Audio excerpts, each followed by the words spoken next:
We wanted to create something that stood out from the crowd a little bit. This is the reveal of the big mystery that Halo and Halo 2 have been driving toward. Where are we? Who is this? What's happening? The Covenant have uncovered something that is immense.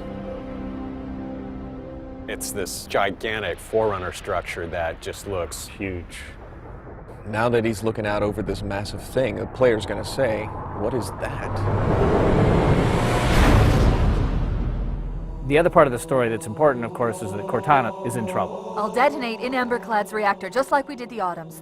No, I don't want to chance a remote detonation. I need to stay here. Cortana has been left away from the Chief. She's in the clutches of the Gravemind. I will ask, and you will answer. All right. Shoot. We don't know what's happened to her since then. I have defied gods and demons. We don't know it's Cortana. It could be any sort of bizarre, almost satanic sort of voice. I am your shield.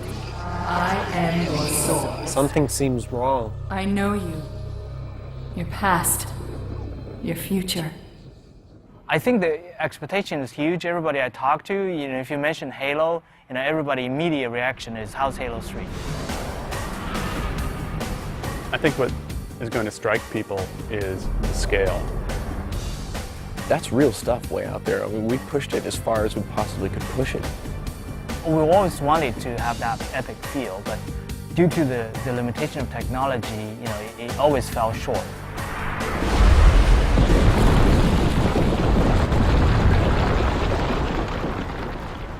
When you're working in high definition, it's a very unforgiving environment.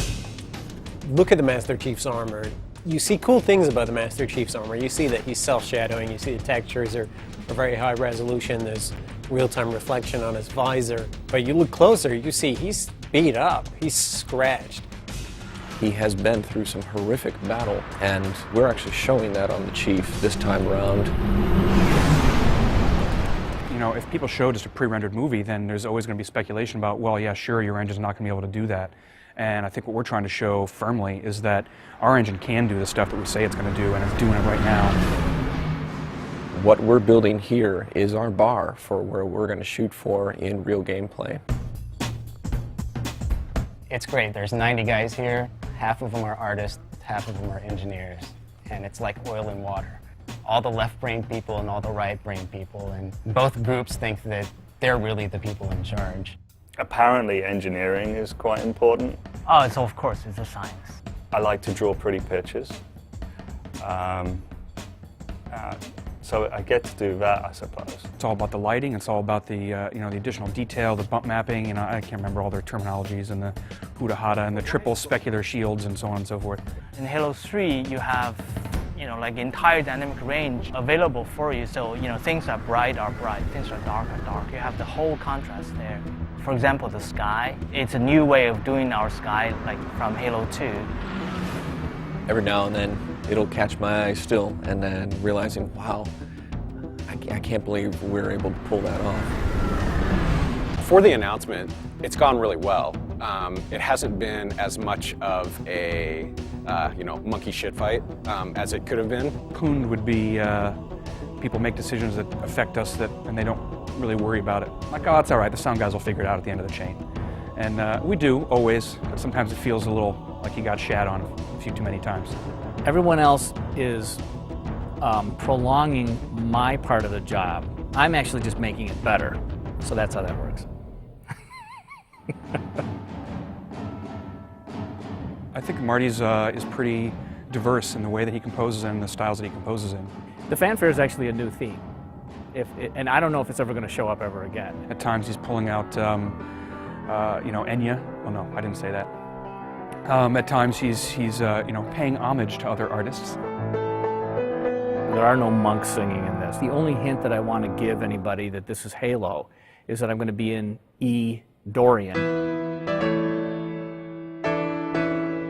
I actually just played an octave on the piano, just straight E's. When I played it back, I realized that it instantly got my attention. For this one, we had a great session with live orchestra, which is a bit above and beyond what we've done in the past. Master Chief is coming out of a desert, blowing heat, wind, completely obscured. So I wanted it to sound almost ethereal, just to bring some tension in and then have it open up slowly. The music and the sound is all about the drama. I'm just trying to absolutely score the drama of this moment. I mean, I think in the end, you're absolutely going to be able to play exactly what you're watching in this trailer.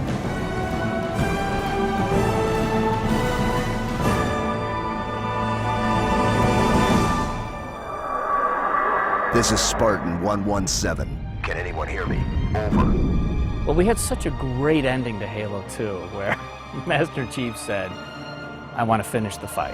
Master Chief, you mind telling me what you're doing on that ship? Sir, finishing this fight.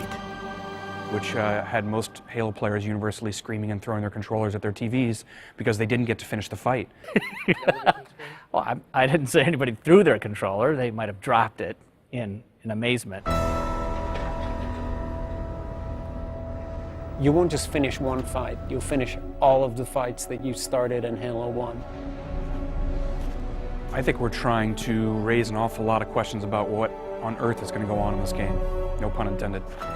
We want this to be the Return of the King. We want this to be the final chapter in an epic trilogy. It's coming, and part of it's already here. It's going to be cool. This is the game, this is the engine, this is what Halo 3 is going to look like.